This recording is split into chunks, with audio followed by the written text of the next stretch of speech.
Hello అండి, welcome to my channel. మన ఇంట్లో పాలు ఇరిగిపోతే కనుక ఈ విధంగా మిల్క్ కేక్ అనేది ప్రిపేర్ చేసుకోండి. చాలా బాగుంటుంది, చాలా త్వరగా కూడా అయిపోతుంది అనమాట. ఫస్ట్ నాకు ఇక్కడ పాలు అయితే విరిగిపోయండి. పాలు విరిగినప్పుడు మనకి స్మెల్ రాకుండా ఉండాలి. ఈ స్మెల్ రాకుండా ఉంటే ఈజీగా యూజ్ చేసుకోవచ్చు. ఒకవేళ స్మెల్ వచ్చినట్లయితే పడేసేయండి, లేకపోతే ఇలాగా చనాలా చేసుకొని ఇంకా మీరు చక్కగా యూజ్ చేసుకోవచ్చు అనమాట. సో పన్నీర్ కూడా చేసుకోవచ్చు కదా. సో ఈ విధంగా తయారైతే చేసుకోండి. నేను ఇందులోని కొద్దిగా నిమ్మరసం అయితే కలిపాను. బాగాను మనకి పాలు అనేవి సెపరేట్ అయిపోతాయి అనమాట. చనా అంతా కూడా సెపరేట్ అయిపోతుంది. లేకపోతే వెనిగర్ కూడా వేసుకోవచ్చు అనమాట. సో వీటిని ఇలాగేని మరి ఇన్ని క్లాత్ అవేంటి అవసరం లేదండి. సో మీ దగ్గర స్ట్రైనర్ ఉంటే ఆ స్ట్రైనర్లో వేసేసి ఇలా పక్కన పెట్టేసుకోండి. సో వాటర్ అంతా రిమూవ్ చేయాల్సిన అవసరం కూడా ఉండదు, ఎక్కువసేపు ఉంచాల్సిన అవసరం కూడా ఉండదండి. వెంటనే బౌల్లోనైతే ట్రాన్స్ఫర్ చేసేసుకొని బాగా మిక్స్ చేసుకోవాలన్నమాట. సో ఇది బాగా కలుపుకుంటే కనుక బాగా వస్తుంది మిల్క్ కేక్ అనేది. సో ఇందులోని ఒక చిన్న గ్లాస్తోనైతే షుగర్ అయితే వేసుకున్నాను. ఒక 5 టేబుల్ స్పూన్ వరకు ఉంటుందండి. సో అరకప్ అయినా తీసుకోవచ్చు అనమాట. అలాగే మన దగ్గర సూజీ ఉంటుంది కదా, సూజీ అనేది 2 టేబుల్ స్పూన్ వేసుకున్నాను. అలాగే ఇందులోని ఇలాచీ పౌడర్ వేసుకోవాలి. సో మీరు ఇంకా ఇందులోని వంట సోడా కూడా వేసుకోవచ్చండి. బేకింగ్ పౌడర్ ఏదైనా కూడా కొద్దిగా ఒక చిటికెడు అయితే వేసుకోవచ్చు. నేను ఇక్కడ వేసుకోవట్లేదు.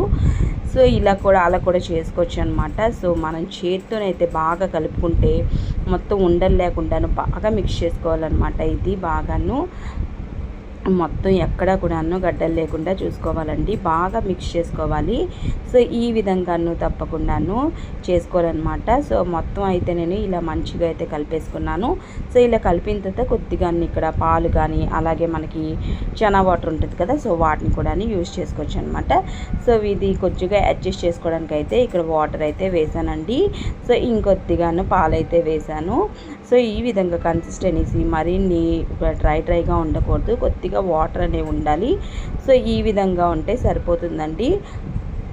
సో ఇలాగా మనము ప్రిపేర్ చేసేసుకొని పక్కన పెట్టేసుకొని ఒక బౌల్ కేక్ గిన్నె ఉంటుంది కదా, సో కేక్ గిన్నెని ఎలా అయితే రెడీ చేసుకుంటామో సో అలానే నేను ఇక్కడ బేకింగ్ పేపర్ అయితే పెట్టేసుకున్నాను.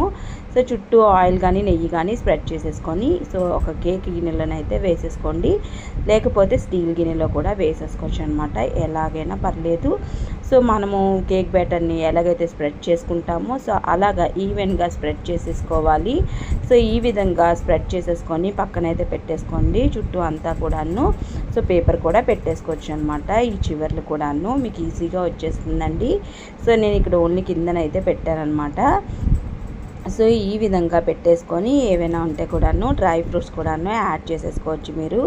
సో ఈ విధంగాను తప్పకుండా ట్రై చేయండి, చాలా బాగుంటుంది. మనం కేక్ ఎలా బేక్ చేసుకుంటామో సో అలానే బేక్ చేసుకోవాలన్నమాట.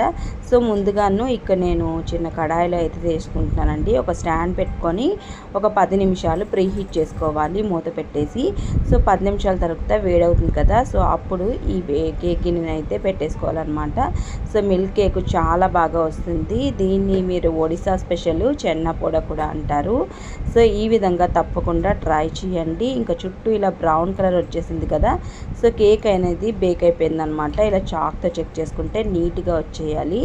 సో ఈ విధంగా చెక్ చేసుకున్న తర్వాత ఇంకా స్టవ్ ఆఫ్ చేసేసి చల్లారనివ్వాలన్నమాట.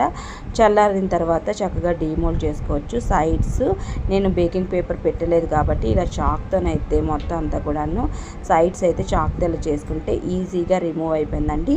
సో మీరు ఈ విధంగాను తప్పకుండా ట్రై చేసి చూడండి. ఇంకా నచ్చిన షేప్లో మీరు కట్ చేసుకోవచ్చు అనమాట. మా పిల్లలు చాలా బాగా ఇష్టపడ్డారు. మీరు ఏదైనా వెకేషన్ ఉన్నా కూడా ఇలా తప్పకుండా ట్రై చేసి చూడండి. లేకపోతే మీరు పాలు విరిగినప్పుడు కూడా ఈ విధంగా ట్రై చేసి చూడండి. ఇంకా మీకు ఎలా వచ్చిందో తప్పకుండా కామెంట్ చేయడం అస్సలు మర్చిపోద్దండి. చాలా బాగుంది, చాలా టేస్టీగా ఉంది. మా ఇంట్లోని పిల్లలు గట్టాను మా హస్బెండ్ చాలా బాగా నచ్చుకున్నారు. సో వీడియో నచ్చితే లైక్ చేసి సబ్స్క్రైబ్ చేసుకోవడం అస్సలు మర్చిపోవద్దు. Thank you for watching.